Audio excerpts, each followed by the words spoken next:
Hi, everyone, and welcome. Look, we know you need to stay on top of things, but sorting through all the policy updates, well, it can feel overwhelming, right? It really can. There's just so much information out there. Exactly. So today, we're going to zero in on something really important, Hmm. a major change in how U.S. Customs checks the country of origin for imports. And this isn't just tweaking the rules, it's a whole new approach they're calling a permanent compliance regime. It kicks in April 15th, 2025. Permanent compliance regime. Okay, sounds serious.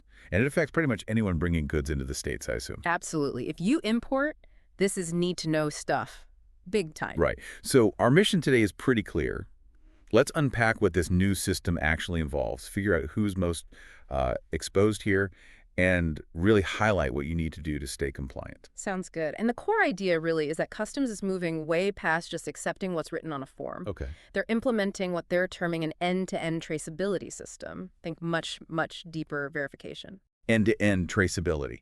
Okay, that sounds intense. What does that actually look like? What are the key features? Well, there are a few critical points. First, they're talking about potentially moving towards a 100% inspection rate for shipments they flag. 100%. Wow. Yeah, if your paperwork raises any questions. And the penalties for getting it wrong, they can go up to 300% of the normal duty, retroactively. Hold on. 300%. And applied backwards.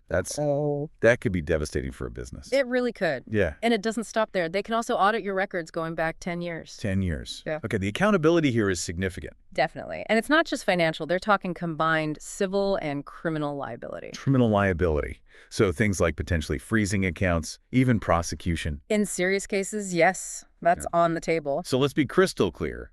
This isn't some, pilot program or a warning shot. No, not at all. This is full enforcement starting April 15th, 2025. The bottom line is, just saying where your goods are from isn't enough anymore. You absolutely need proof. Hard proof. Proof is paramount. Got it.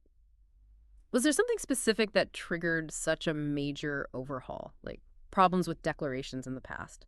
Well, there's definitely been growing concern about what Customs calls origin masking. Origin masking, meaning hiding the real source. Yeah, exactly. Or routing goods through third countries to, get around rules or tariffs. This policy is really about boosting the integrity of the whole system, making sure they know where stuff is actually made. Right, that makes sense. So if proof is key, what kind of proof are we talking about? What documents are they really going to be scrutinizing? They're going to be digging deep, really deep. They'll want full production process maps. Like step-by-step how it's made. Precisely. From raw materials coming in the door to the finished product going out. And not just your process. They'll want origin certificates for all the materials used. All materials. Every component. Every single one, Yeah. including who your supplier was, the lot numbers, the country of origin for each bit. It's incredibly detailed. Wow. That sounds like a massive undertaking for suppliers. A complete audit trail for everything. It is. And they're even looking beyond that. Think utility bills, energy audit reports for the factory. Utility bills, why? To verify there's actual manufacturing happening there, to weed out what they call paper factories, places that exist on paper but don't actually make anything significant. Okay. So if a company is just, say, sticking labels on boxes in country B, but claiming it's made there, their low energy use might be a red flag. Exactly. It all ties back to this concept of substantial transformation. Substantial transformation. Define that for us. It generally means the manufacturing in that country has to create a significant change in the product's form, character, or how it's used. It can't just be minor assembly or repackaging. The origin country needs to be where the real value add, the real making happens. Okay, that clarifies it. Now, you mentioned earlier that some areas are under more intense scrutiny, these high-risk transit zones. That's right. Customs has specifically called out a few countries because they've often been used as transshipment points in the past. Which countries are those? The ones named are Vietnam, Thailand, Malaysia, Indonesia, and Mexico. Okay. Vietnam, Thailand, Malaysia, Indonesia, Mexico. So if your goods even just pass through one of those countries, does that automatically cause problems? Not automatically problems, no, but it does put those shipments at a higher risk of getting flagged for a closer look. Customs will want to be extra sure that real manufacturing, that substantial transformation, happened in the claimed origin country, not just simple transit or minor processing in one of these zones. Understood. This is Yeah. a lot to take in. It sounds incredibly complex for businesses to navigate Are there, like, real-world examples of how companies are trying to deal with this? Our sources mentioned a company, Lion Paper. Yeah, Lion Paper's an interesting case study, not an endorsement, obviously, but their approach illustrates how some companies claim they're proactively structuring things for these new rules. Okay, so it's an example of potential compliance. What's their setup? They talk about a dual facility production network. Right, so they have their main base in Jiaxing, China. That's for things like prototypes, samples, maybe some initial pre-production stuff. That But then they have another facility in Cambodia, Lion Paper Asia, and that's the one they position as the country of origin for U.S. trade. Cambodia. And they claim that facility meets the rules.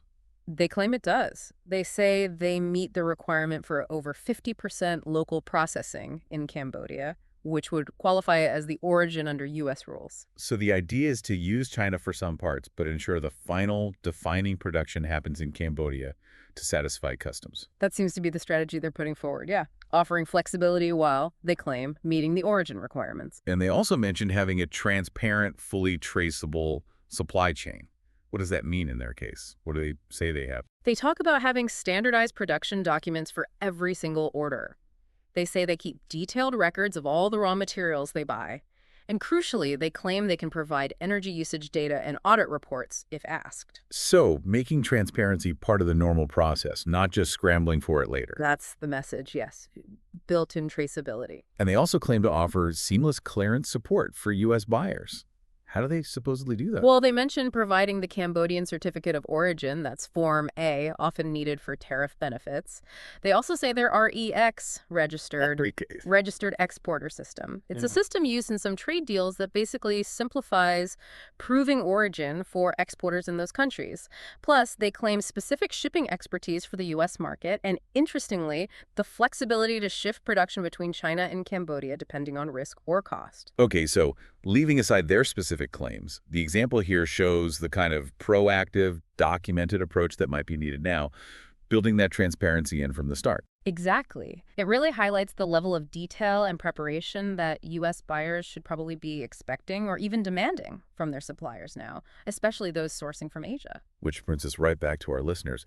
If you're a U.S. buyer importing goods, this raises some urgent questions about your current suppliers, doesn't it? It absolutely does. How ready are they for this level of scrutiny? That's the million-dollar question. So what are the immediate practical steps our listeners should be taking right now?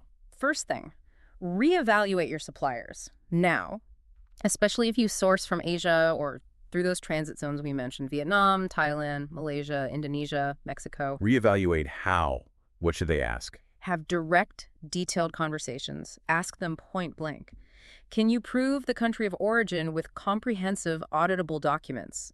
Are you registered in systems like REX? If applicable, do you have actual manufacturing on-site, or are you relying on transshipment or just minimal finishing touches? And what if the supplier seems hesitant or can't give clear answers? Honestly, if there's uncertainty, you really need to start looking for alternative partners. The risk of huge penalties, of major disruptions to your supply chain, it's just too high now to rely on suppliers who aren't fully prepared and transparent. Okay, so let's quickly recap. Big changes at U.S. Customs for origin verification starting April 15th, 2025. It's permanent, demands much more proof, much more transparency. Right. Penalties are severe, audits go back years, and certain regions are under a microscope. Examples like Lion Paper suggest companies are thinking about proactive compliance structures.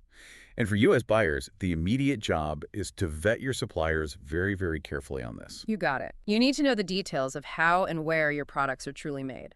That claimed country of origin has to hold up under serious scrutiny. This has been really eye-opening. It's clear these regulations are a game changer for importers. No doubt about it.